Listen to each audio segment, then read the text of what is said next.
Ven, sígueme, 2019, para uso individual y familiar.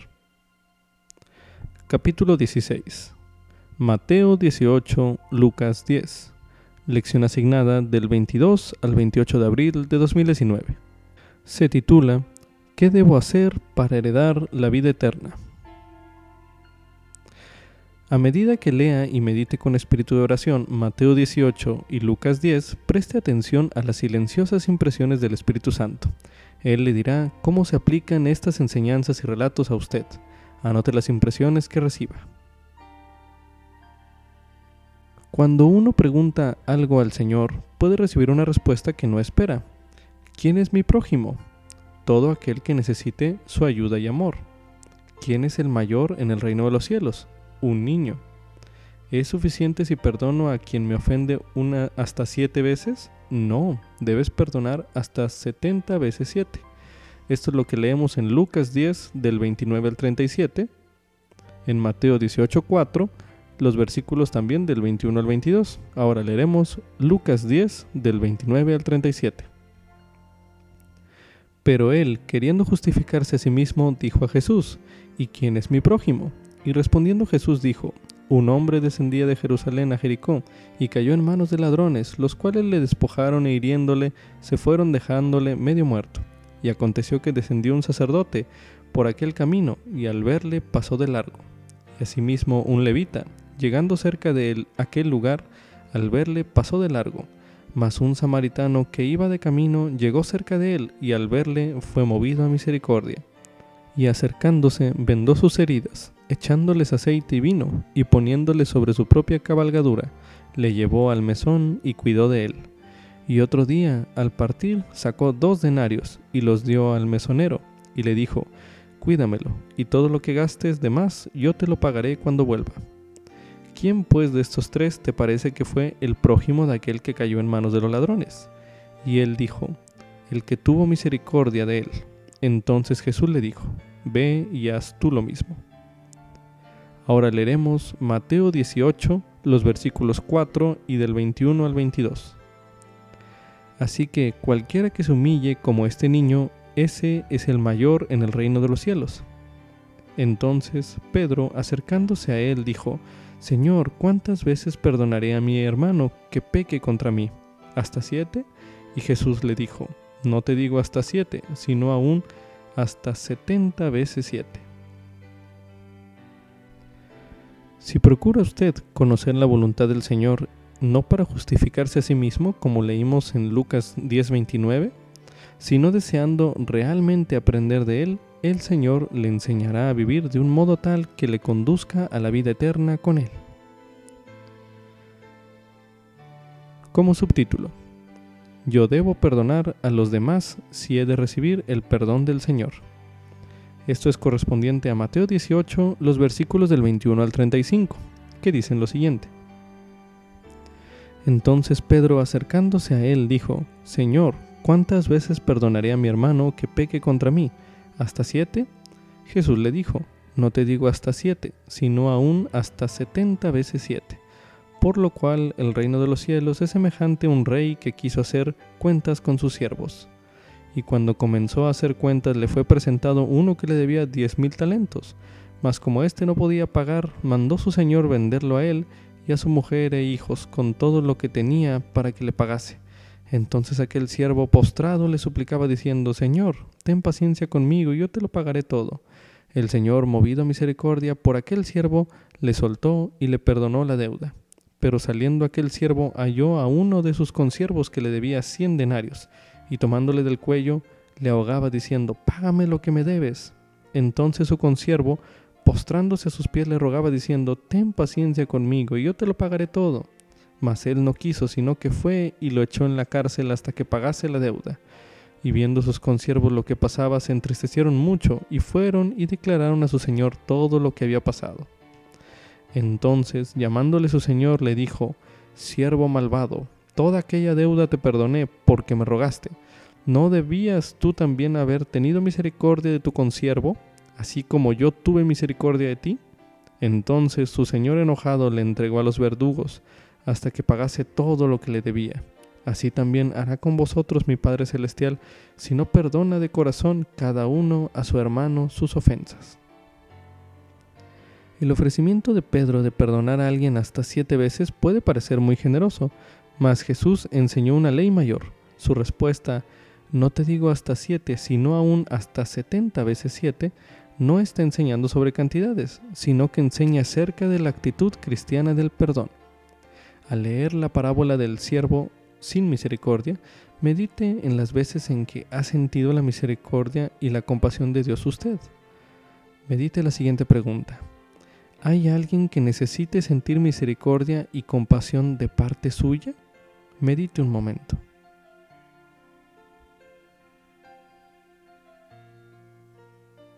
El elder David Sorensen de los 70 declaró lo siguiente. Quisiera dejar bien en claro que el perdón de los pecados no debe confundirse con el tolerar la maldad. Aun cuando debemos perdonar a quienes nos hagan daño, aún así debemos actuar en forma constructiva para asegurar que el daño no vuelva a ocurrir. Esto se lee en el discurso El perdón transformará el resentimiento en amor, de la Leona de mayo de 2003. También se recomienda leer el tema Perdón, que es uno de los temas del Evangelio disponible en topics.el10.org. Como subtítulo, ¿quiénes son los 70? Eso es correspondiente a Lucas 10, los versículos del 1 al 20, que dicen lo siguiente. Y después de estas cosas el Señor designó a otros 70, a quienes envió de 2 en 2 delante de sí, a toda ciudad y lugar a donde él había de ir. Y les dijo, la mies a la verdad es mucha, pero los obreros pocos. Por tanto, rogad al Señor de la mies, que envíe obreros a su mies. Id, he aquí, yo os envío como corderos en medio de lobos. No lleváis bolsa, ni alforja, ni calzado, y a nadie saludéis por el camino. En cualquier casa donde entréis, primeramente decid, paz sea a esta casa. Y si hubiere allí algún hijo de paz, vuestra paz reposará sobre él, y si no, se volverá a vosotros. Y quedaos en aquella misma casa, comiendo y bebiendo lo que os den, porque el obrero es digno de su salario. No os paséis de casa en casa.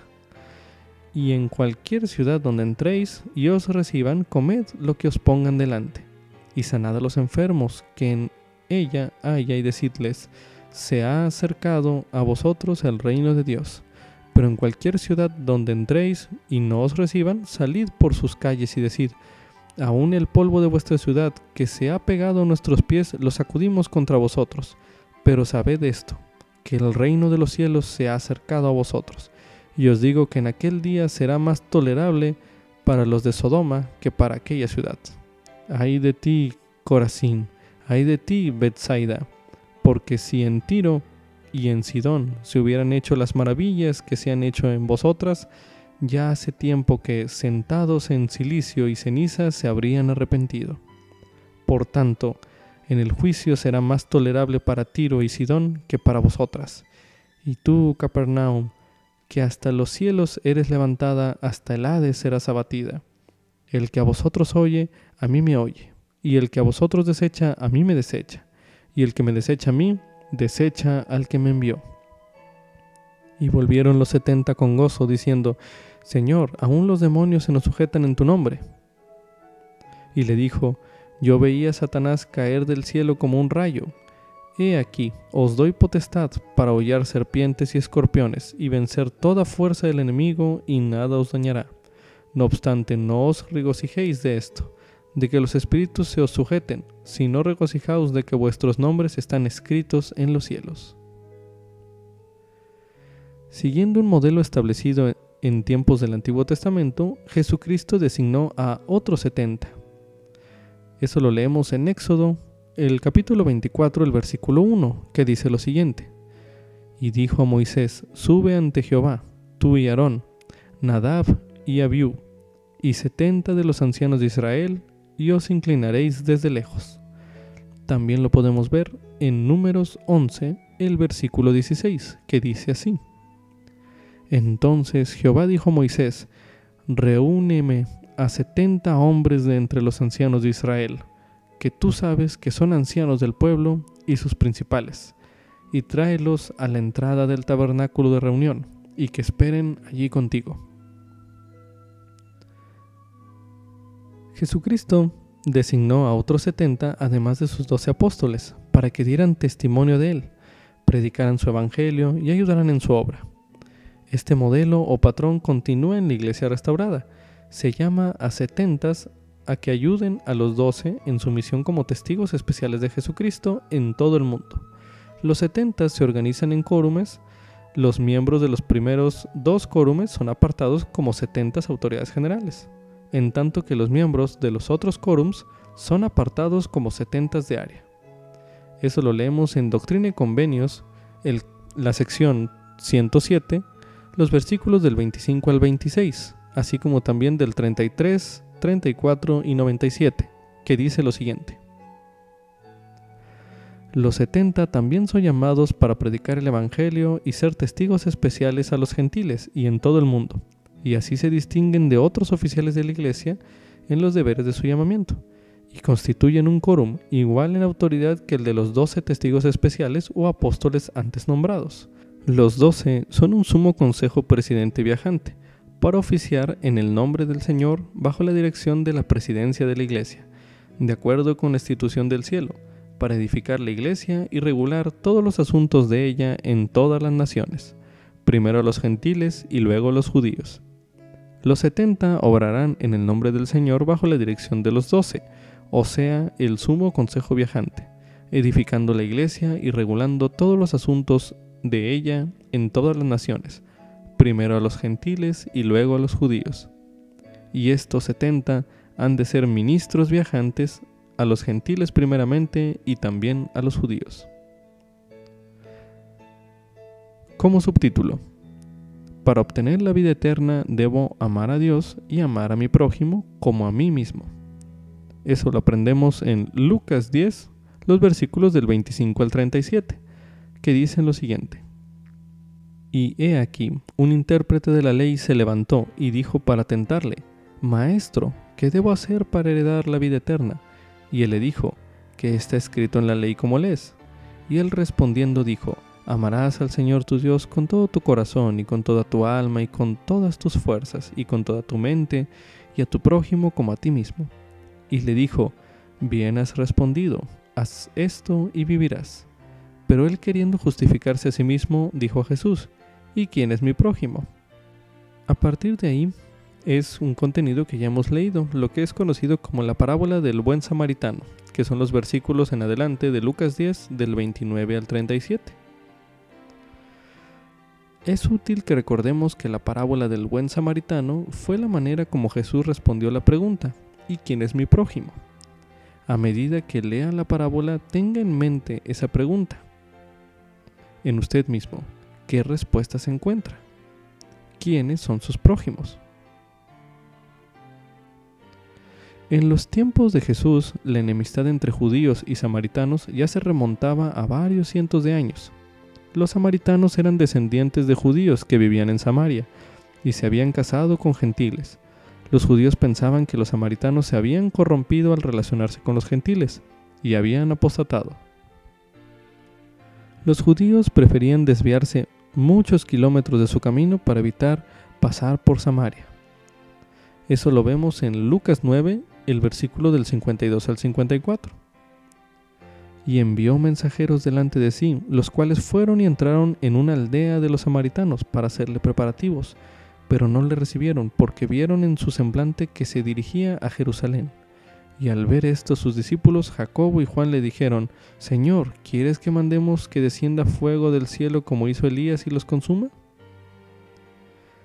También lo leemos en Lucas 17, los versículos del 11 al 18. Y aconteció que yendo Jesús a Jerusalén, pasaba entre Samaria y Galilea, y al entrar en una aldea salieron a su encuentro 10 hombres leprosos, los cuales se pararon de lejos, y alzaron la voz diciendo: Jesús, Maestro, ten misericordia de nosotros. Y cuando él los vio, les dijo: Id, mostraos a los sacerdotes. Y aconteció que, mientras iban, fueron limpiados. Entonces uno de ellos, cuando vio que había sido sanado, volvió glorificando a Dios a gran voz, y se postró sobre su rostro a los pies de Jesús, dándole gracias, y este era samaritano. Y respondiendo Jesús dijo: ¿No son 10 los que fueron limpiados? ¿Y los 9 dónde están? ¿No hubo quien volviese y diese gloria a Dios, sino este extranjero? Ahora leeremos Juan 4, el versículo 9, que dice lo siguiente: Y la mujer samaritana le dijo: ¿Cómo tú, siendo judío, me pides a mí de beber, que soy mujer samaritana? Porque los judíos no se tratan con los samaritanos. Otro ejemplo de esta relación la encontramos en Juan 8, el versículo 48. Respondieron entonces los judíos y le dijeron: ¿No decimos bien nosotros que tú eres samaritano y que tienes demonio? ¿Por qué cree usted que el Salvador escogió a un samaritano, alguien que era despreciado por los judíos, como ejemplo de compasión y amor hacia el prójimo? Medite un momento.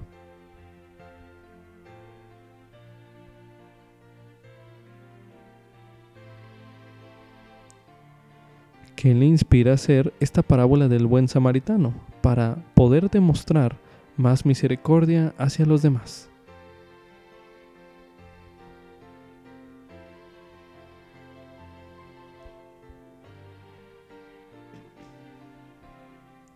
Ahora leeremos Mosía 2, el versículo 17, que dice lo siguiente: Y he aquí, os digo estas cosas para que aprendáis sabiduría, para que sepáis que cuando os halláis al servicio de vuestros semejantes, solo estáis al servicio de vuestro Dios.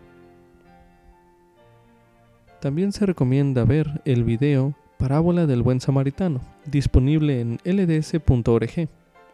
Así también escuchar el himno Señor, yo te seguiré, que es el número 138 de los himnos de Sión.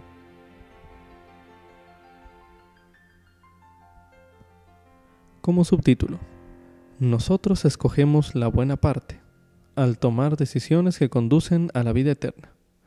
Esto es correspondiente a Lucas 10, los versículos del 38 al 42, que dice lo siguiente: Y aconteció que, prosiguiendo ellos su camino, Jesús entró en una aldea, y una mujer llamada Marta le recibió en su casa.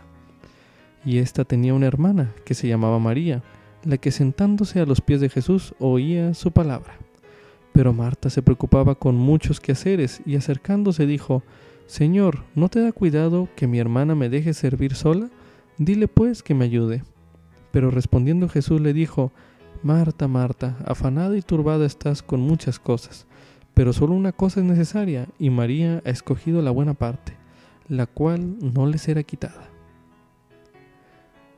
La hermana Bonnie D. Parkin, antigua presidenta general de la Sociedad de Socorro, enseñó que María y Marta somos ustedes y yo. Ambas amaban al Señor y deseaban demostrar ese amor.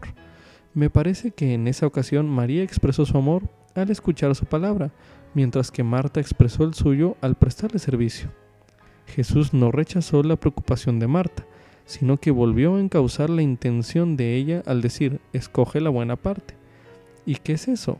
Lo que es necesario es escoger la vida eterna, como diría en 2 Nefi 2:28.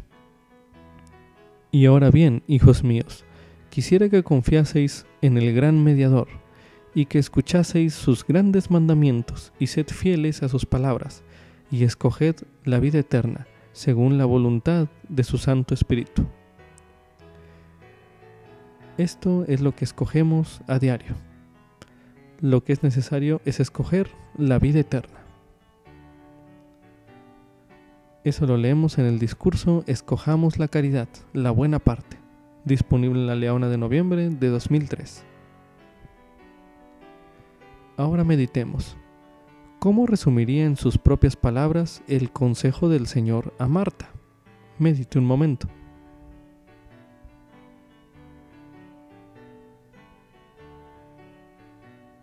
Ahora revise su agenda. ¿Hay algo necesario que requiera más su atención que esta buena parte? Medite un momento.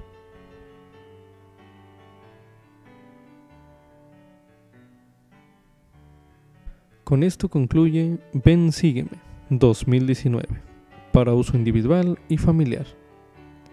Capítulo 16. Mateo 18, Lucas 10. Lección asignada del 22 al 28 de abril de 2019, que se titula ¿Qué debo hacer para heredar la vida eterna?